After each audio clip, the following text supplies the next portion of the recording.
Dear student, welcome to technical dough.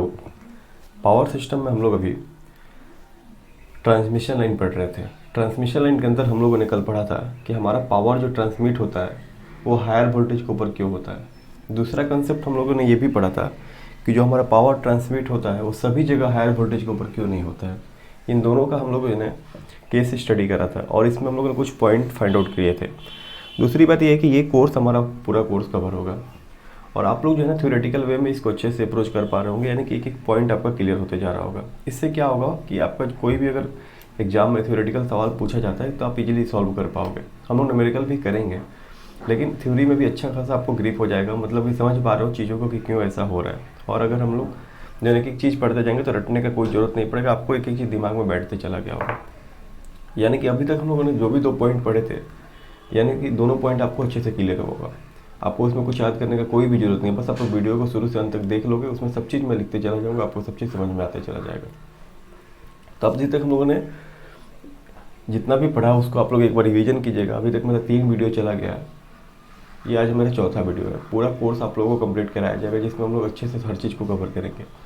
आज हम लोग पढ़ेंगे सर ट्रांसमिशन लाइन, फीडर और डिस्ट्रीब्यूटर के बारे में। इसे ट्रांसमिशन लाइन क्या होता है, इसमें बहुत कन्फ्यूजन होता है लोगों को। ट्रांसमिशन लाइन में हमारा क्या होता है, फीडर में क्या होता है, डिस्ट्रीब्यूटर में क्या होता है, सर्विसमैन क्या होता है, सबमैन क्या होता है। तो देखो सब चीज़ यहाँ पे आपको क्लियर हो जाएगा, बस आप लोग देखते रहो, शुरू से अंत तक जुड़े रहो। देखो ट्रांसमिशन लाइन में हम लोग पढ़ते हैं the line connecting output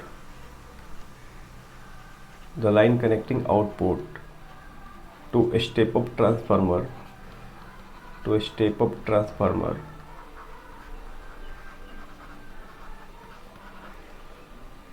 substation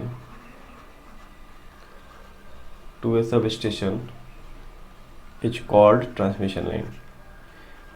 यानी कि हम लोग ट्रांसमिशन लाइन किसको बोलेंगे, किस लाइन को सर, जो हमारा स्टेप अप ट्रांसफार्मर के आउटपुट से डिस्ट्रीब्यूशन ट्रांसफार्मर को यानी सबस्टेशन को कनेक्ट करे। हम लोग जब डिस्ट्रीब्यूशन सिस्टम पढ़ेंगे तो उसमें देखेंगे कि जो हमारा पावर जनरेट होता है उसके बाद से हम लोग क्या करते हैं सर, स्टेप अप करते हैं। स्टेप अप करने के बाद हम लोग ट्रांसमिट करते हैं। तो जो ट्रांसमिट करेंगे तो हमारा सबस्टेशन आता है। तो हमारा ये स्टेप अप ट्रांसफार्मर और सबस्टेशन के बीच का जो लाइन होगा इसको हम लोग क्या बोलेंगे सर, ट्रांसमिशन लाइन बोलेंगे। अभी मैं फिगर अटैच नहीं किया हूँ, नेक्स्ट वीडियो में मैं फिगर अटैच कर दूंगा, ठीक है sir.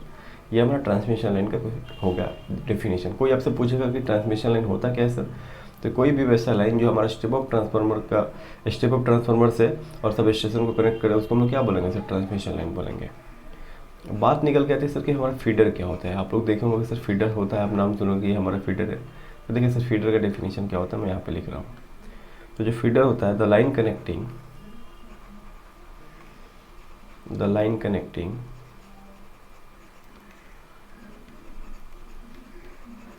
output of substation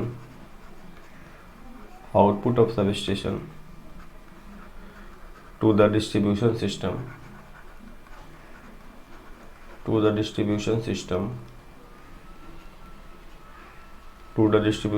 is called as feeder। आप लोग जो है ना, जैसे पावर हमारा जनरेट हुआ, स्टेप अप करके हम लोग ट्रांसमिट कर दिए सब स्टेशन तक। अब सब स्टेशन का आउटपुट होगा, सब स्टेशन से बाहर भी पावर जाएगा और डिस्ट्रीब्यूशन सिस्टम है हमारा। डिस्ट्रीब्यूशन सिस्टम यहाँ से क्या होता है, हम लोग पावर जो है ना डिस्ट्रीब्यूट करते हैं। जैसे हमारे घर के ऊपर या गांव में जो हमारा पावर आता है वो हमारा डिस्ट्रीब्यूशन सिस्टम से आता है, ठीक है। यानी कि हमारा आउटपुट ऑफ सब स्टेशन या डिस्ट्रीब्यूशन सिस्टम का जो कनेक्शन होता है सर, इसको हम लोग क्या बोलते हैं, फीडर बोलते हैं सर, ठीक है। ये हमारा फीडर हो गया। अब जो डिस्ट्रीब्यूशन सिस्टम होता है सब चीज़ हम लोग पढ़ेंगे, एक पॉइंट आपको क्लियर होगा।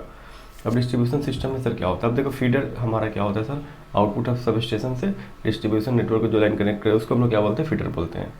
उसके बाद हम लोग जानते हैं सर फीडर में there is no load directly connected to feeder. ये एकदम इंपॉर्टेंट पॉइंट एग्जाम में बहुत ही बार पूछा गया। सो डैट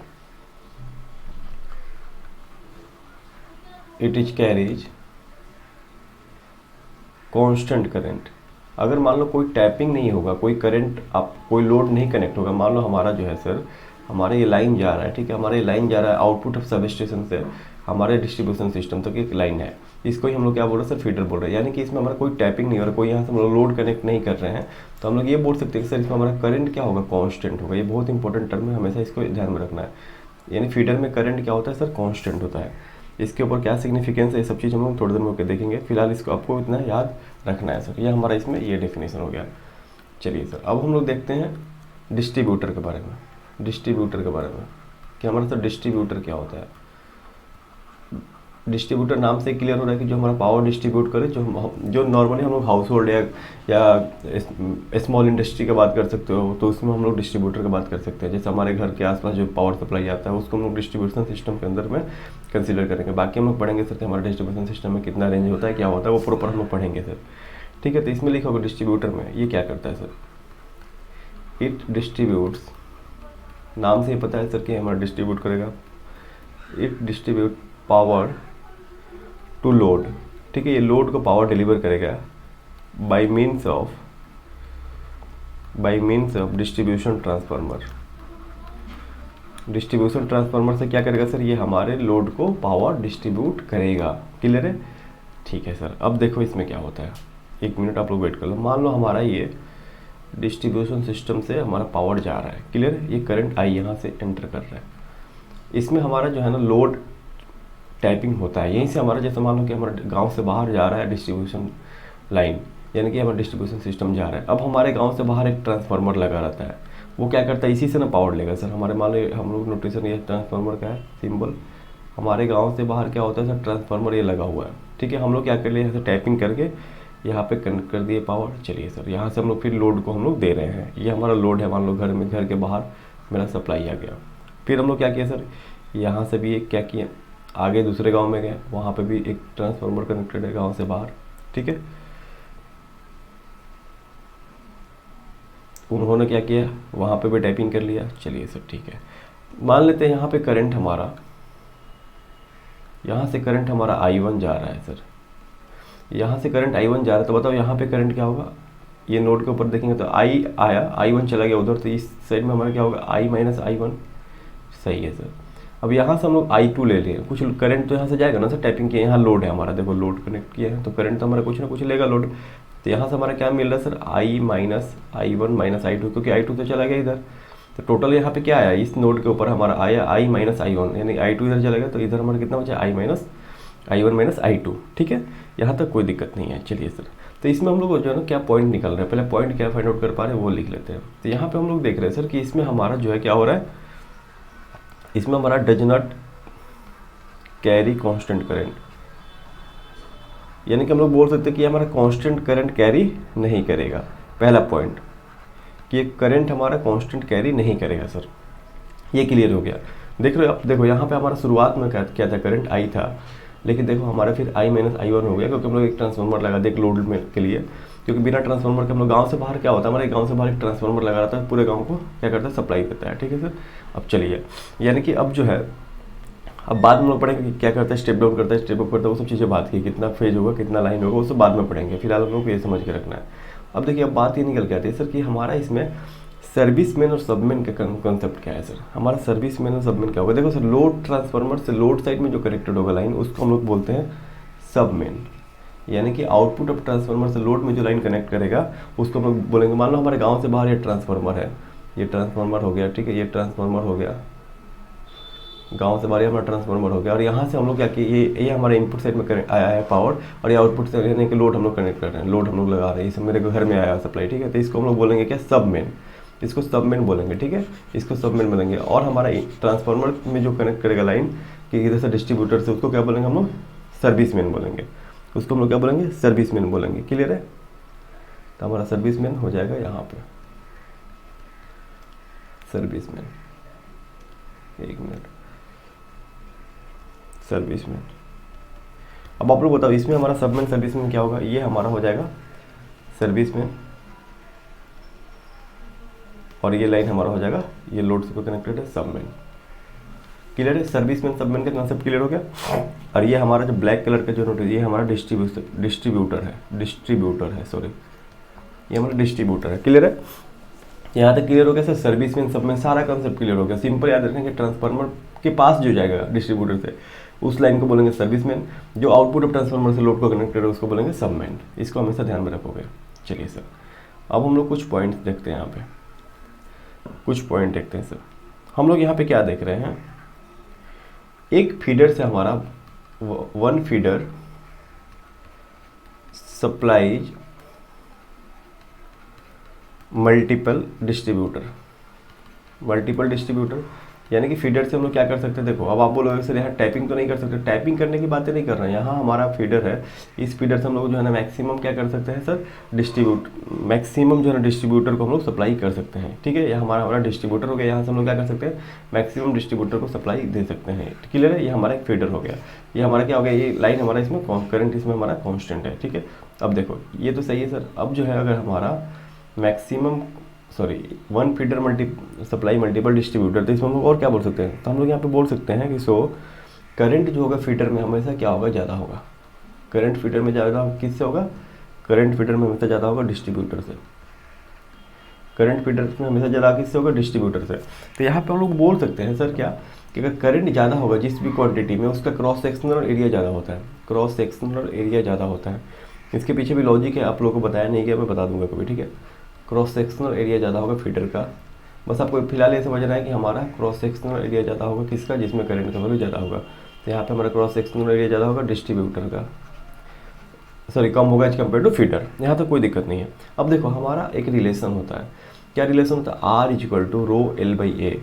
अब देखो ए हमारा क्रॉस सेक्शनल एरिया है। अब जिसका क्रॉस सेक्शनल एरिया ज़्यादा होगा उसका आर का वैल्यू क्या होगा, कम होगा। दोनों के कंपेयर में क्रॉस सेक्शनल एरिया ज़्यादा किसका है, फीडर का है। यानी कि हमारा जो रेजिस्टेंस कम होगा किसका होगा, हमारा रेजिस्टेंस कम होगा फीडर का। तो हम लोग यहाँ पे ये बोल सकते हैं सर कि हमारा रेजिस्टेंस क्या होगा, कम होगा किसका, फीडर का, as compare to resistance of distributor. अब यहाँ तक कोई दिक्कत नहीं है। अब चलो, अब हम लोग क्या देख रहे हैं सर, हम लोगों को पता है सर कि हमारा एक्स बाई आर रेशियो, जिससे हम लोग एंगल निकालते हैं, एक्स बाई आर रेशियो हमारा किसका ज़्यादा होगा, आर कम है फीडर का, तो एक्स बाई आर रेशियो ज़्यादा होगा फीडर का। ठीक है, एक्स बाई आर रेशियो ज़्यादा होगा फीडर का as compare to X by R ratio distributor का।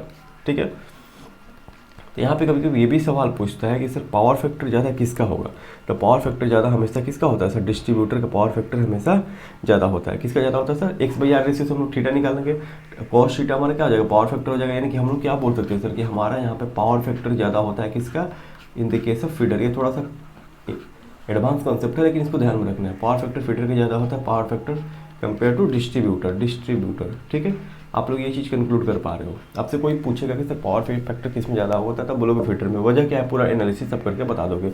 बस एक एक लाइन का है, बेसिक पॉइंट का है। ठीक है, चलिए अब हम लोग जो है ना कुछ फिजिकल सिग्निफिकेंस देख लेते हैं कि इसका फिजिकल सिग्निफिकेंस क्या है। फिजिकल सिग्निफिकेंस क्या है, इसके फिजिकल सिग्निफिकेंस क्या है वो हम लोग देख लेते हैं। तो हम लोग यहाँ पे देखते हैं कि sir in case of feeder losses are most crucial point. जब हम लोग इसका डिजाइन करेंगे तो लॉसेस हमारा मोस्ट क्रूशियल होगा, क्योंकि हमारा इसमें क्या है सर, हम लोग इसमें टाइपिंग नहीं कर रहे हैं, हमारा करंट इसमें कांस्टेंट चाहिए। ठीक है, इसलिए हम लोग इसमें कहेंगे कि सर हमारा इसमें लॉसेस मेन क्रूशियल पॉइंट है। क्लियर है, लेकिन हम लोग जब डिस्ट्रीब्यूटर का बात करते हैं तो डिस्ट्रीब्यूटर क्या करता है सर, हमारा डायरेक्ट डिस्ट्रीब्यूटर तो हम लोग लाइन सप्लाई किसको देते हैं, लोड को देते हैं। अगर मान लो इसमें हमारा थोड़ा भी वोल्टेज ड्रॉप आएगा तो लोड हमारा फ्लक्चुएट करेगा, क्योंकि हम लोग डायरेक्ट डिस्ट्रीब्यूटर से क्या किया, एक ट्रांसफार्मर के थ्रू क्या करें, टैपिंग कर रहे हैं। यानी कि हम लोग कभी नहीं चाहेंगे कि हमारा क्या हो, इसमें हमारा जो है इसमें कभी भी वोल्टेज ड्रॉप हो। तो इसीलिए हम लोग हमेशा देखो एक पूछता है पॉइंट एग्जाम में कि फीडर में हमारा क्रूशियल पॉइंट क्या होता है, तो लॉस। वजह क्या है, क्योंकि हमारा करंट इसमें रखना है कांस्टेंट। लेकिन हम लोग जो है ना जब के डिस्ट्रीब्यूटर का डिजाइन करेंगे, इन केस ऑफ डिस्ट्रीब्यूटर, तो हम लोगों को क्या ध्यान देना है, हम लोगों को ध्यान देना है कि voltage drop is most crucial while designing. जब हम लोग डिजाइनिंग करेंगे तो ये इसमें आपको समझ रहे हो 2-3 सवाल हो गया, 3 से ज़्यादा सवाल हो गया। आप एक बार बुक खोलोगे, प्रीवियस ईयर कोई भी बुक खोलोगे, सारे सवाल डिस्ट्रीब्यूटर फीडर ट्रांसमिशन लाइन का हो जाएगा। बेसिक मतलब जो भी आपसे पूछा जाता है सवाल अभी तक, इसमें यही सवाल, इसमें कोई न्यूमेरिकल का प्रावधान नहीं है, इसमें कोई न्यूमेरिकल का चांस नहीं है। इसमें कोई देखो एडवांस कॉन्सेप्ट अगर आपसे पूछेगा तो पावर फैक्टर के बारे में पूछेगा, बहुत एडवांस पूछेगा तो नहीं, तो आपको बस ये सब काफ़ी है, फिगर याद है, डायग्राम याद है, सब कुछ समझ में आ रहा होगा। ठीक है। तो यहाँ पे हम लोगों ने कोशिश करा कि जितना हो सके उसको कवर किया जाए, ठीक है। अब देखो नेक्स्ट वीडियो लेक्चर में चाहूँ तो मैं इसी में कंटिन्यू कर सकता हूँ, लेकिन वीडियो लॉन्ग हो जाएगा। मैं चाहता हूँ कि स्मॉल वीडियो बने, आप लोग एक बार बैठो 15 मिनट में पूरा क्लियर कर लो कॉन्सेप्ट, एक पॉइंट पूरा क्लियर हो जाए। अब नेक्स्ट पार्ट में हम लोग जो है ना टाइप्स ऑफ कंडक्टर पढ़ेंगे, ठीक है। टाइप्स ऑफ कंडक्टर पढ़ेंगे। इसके अंदर जो है हम लोग क्या पढ़ेंगे सर, इसके अंदर हम लोग पढ़ेंगे सर पहला सिंगल स्टैंडर्ड कंडक्टर, ठीक है। इसमें हम लोग पढ़ेंगे सॉलिड कंडक्टर, हॉलो कंडक्टर, इसका ड्रॉबैक क्या है, इसका फ़ायदे क्या है, ये सब सारी चीज़ डिस्कशन करेंगे।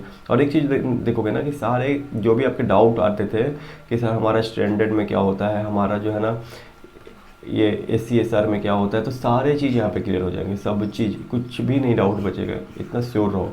बस आप बैठ जाओगे क्लास में, तो मेरा कहना है बस आप क्लास में बैठे हो ना, पूरा शुरू से अंत तक देख रहे हो, तो फिर आपको कुछ कहना ही नहीं है। आप पूरा पावर सिस्टम में बेसिक तो सारे टिक करके आ जाओगे। न्यूमेरिकल जितना प्रैक्टिस करोगे उतना बनेगा, लेकिन बेसिक जितने भी सवाल पूछे जाते हैं, जो भी ऑब्जेक्टिव सवाल पूछे जाते हैं, आप किसी भी एग्जाम का निकाल के देखोगे, आप इजीली टिक करके आओगे, श्योर है। आप खुद करके देखो, एक बार पेपर खोलो, कोई भी प्रीवियस ईयर खोलो, आप वहाँ से अटैम्प्ट करो। अगर नहीं समझ में आया तो फिर मैं आगे इस पे बातें करूँगा, ठीक है। दूसरी चीज़ की, अगर आप लोगों को वीडियो पसंद आता है तो लाइक कर दिया कीजिए, शेयर कर दिया कीजिए, क्योंकि देखिए ये सब चीज़ें हम लोग के लिए मोटिवेशन होती हैं। हम लोग जो है ना प्रॉपर वर्क कर रहे हैं, आपके लिए पूरा कोर्स हम लोग अपलोड कर रहे हैं, जिसमें मैं ये कंट्रोल सिस्टम का भी कोर्स लेकर के आ रहा हूँ।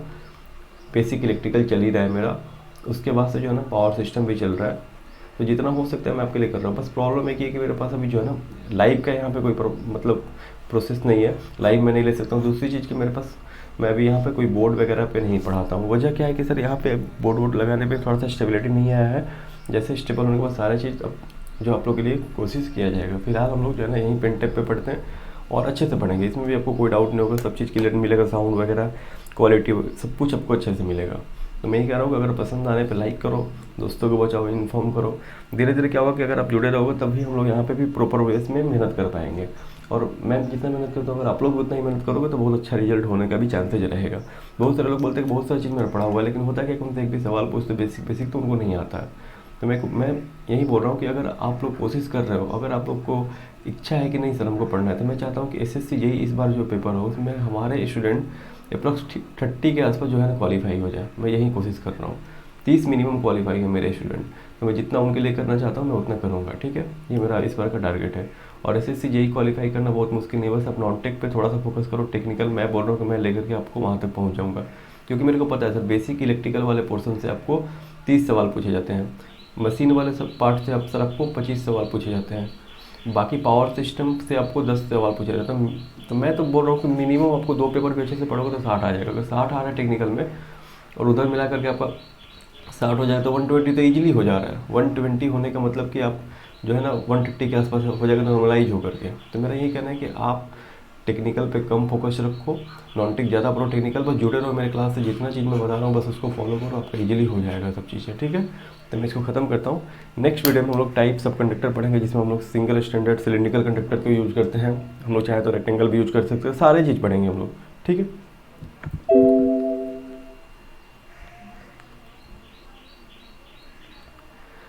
वीडियो को ख़त्म करते हैं। नेक्स्ट वीडियो जो है ना कल अपलोड होगा, देखते रहिए आप लोग।